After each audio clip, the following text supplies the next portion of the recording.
بسم اللہ الرحمن الرحیم۔ اسلامی سزاؤں سے متعلق ایک اہم مبحث یہ ہے کہ رجم کی سزا کا کیا ماخذ ہے، کیا یہ قرآن مجید میں بیان ہوئی ہے، اور اگر یہ نہیں ہوئی ہے تو اس کی کیا نوعیت ہے۔ اس بارے میں جان لینے کے لیے دو اہم وضاحتیں ہیں جو کہ اگر کر دی جائیں تو اس کے بارے میں اس سزا کا محل سمجھ میں آ جاتا ہے۔ سب سے پہلے بات تو یہ جان لینی چاہیے کہ رجم کوئی قرآنی سزا نہیں ہے، یہ کوئی حد نہیں ہے جو قرآن مجید میں بیان ہوئی ہے۔ قرآن مجید میں البتہ ایک ایسی سزا بیان ہوئی ہے جس کی فرع یا جس کی آپ کہہ سکتے ہیں کرولری رجم کی سزا بنتی ہے۔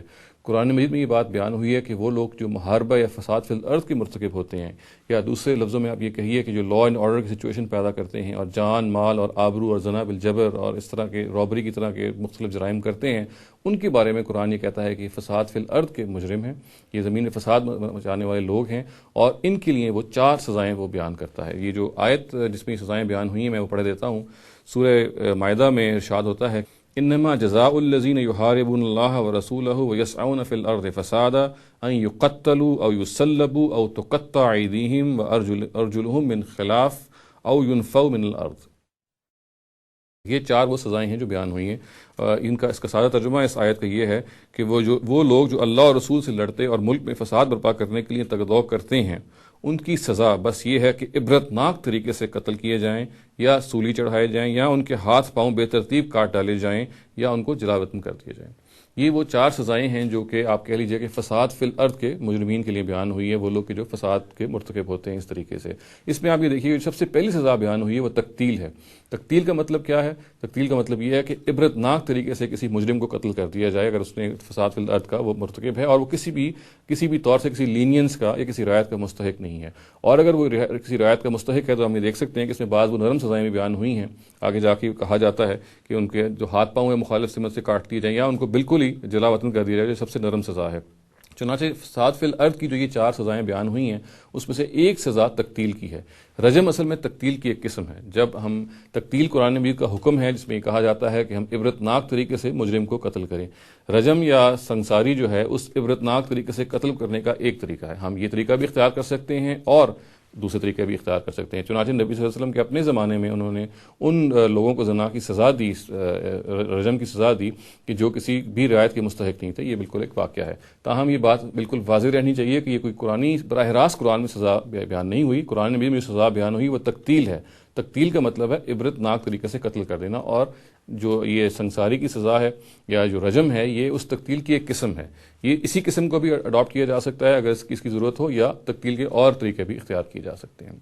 دوسری جو غلط فہمی اس بارے میں پائی جاتی ہے وہ یہ ہے کہ شاید شادی شدہ جو زانی ہے اس کی سزا ہمارے جو فقہا ہیں وہ یہ کہتے ہیں کہ وہ سنساری ہے، اس کو ہر حال میں ان کو رجم کر دیا جائے گا، ان کو سنسار کر دیا جائے گا، اور جبکہ غیر شادی شدہ جو زانی ہیں ان کے لیے 100 کوڑے ہیں۔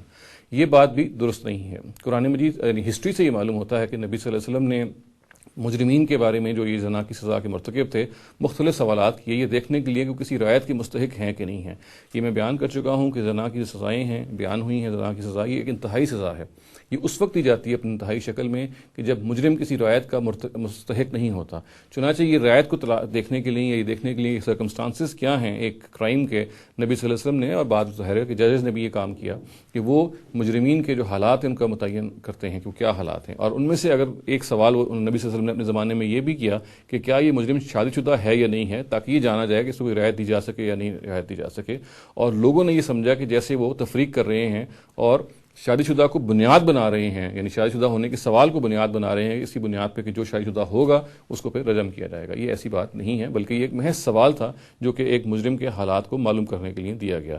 دوسرے لفظوں میں ہم یہ کہہ سکتے ہیں کہ قرآن مجید میں جو زنا کی سزا بیان ہوئی ہے اس میں شادی شدہ اور غیر شادی شدہ زانی میں کوئی فرق نہیں ہے۔ وہ وہی 100 کوڑے ہیں جو سورہ نور میں بیان ہوئے ہیں، اور وہ اسی وقت دیے جائیں گے کہ جب ایک مجرم جو ہے کسی رعایت کا مستحق نہیں ہوگا۔ البتہ یہ جو رجم کی سزا ہے جیسا کہ میں نے عرض کیا، چونکہ یہ فساد فی الارض کی سزا ہے، چونکہ یہ بنیادی طور پر تقتیل کی ایک قسم ہے، تو اس تقتیل کی اس قسم میں کو جاننے کے لیے، رجم کی سزا کو دینے کے لیے، فساد فی الارض کی سزا کو دینے کے لیے نبی صلی اللہ علیہ وسلم نے مختلف سوالات کیے کہ یہ جانا جائے کہ ایک مجرم جو ہے کسی بھی رعایت کا مستحق ہے یا نہیں ہے۔ یہ سوال انہی سوالوں میں سے ایک تھا، اور ہمارے فقہاء نے اصل میں اس کو اصل سوال سمجھ لیا، اور ان کو یہ خیال ہوا کہ غالباً اس کی بنیاد پہ نبی صلی اللہ علیہ وسلم تفریق کرنا چاہتے ہیں شادی شدہ زانی اور غیر شادی شدہ زانی میں، جبکہ ایسی بات نہیں ہے۔ جیسا کہ میں نے عرض کیا کہ اس میں قرآن مجید میں کوئی تفریق نہیں ہے، وہ سزا اس کی وہی ہے 100 کوڑے. البتہ وہ جو زنا کے عادی مجرم ہیں یا زنا کے وہ مجرم ہیں کہ جو فساد فی الارض کا بھی مرتکب ہو جاتے ہیں، یعنی وہ صرف زنا نہیں کرتے بلکہ زنا بن جبر کا ارتکاب بھی کرتے ہیں یا اس میں کمپاؤنڈڈ جرائم ہوتے ہیں، تو ان کو پھر یہ ایکسٹریم سزا ملتی ہے. اور اس کی بھی پھر یہ صورت ہے کہ اس میں یہ دیکھا جاتا ہے کہ سزا اپنی ایکسٹریم شکل میں دی جائے، تقتیل کی سزا دی جائے، یا پھر دوسری سزائیں جو کہ اس آیت میں بیان ہوئی ہیں وہ دی جائیں. اقول قولی ھذا واستغفر اللہ لی ولکم ولسائر المسلمین والمسلمات.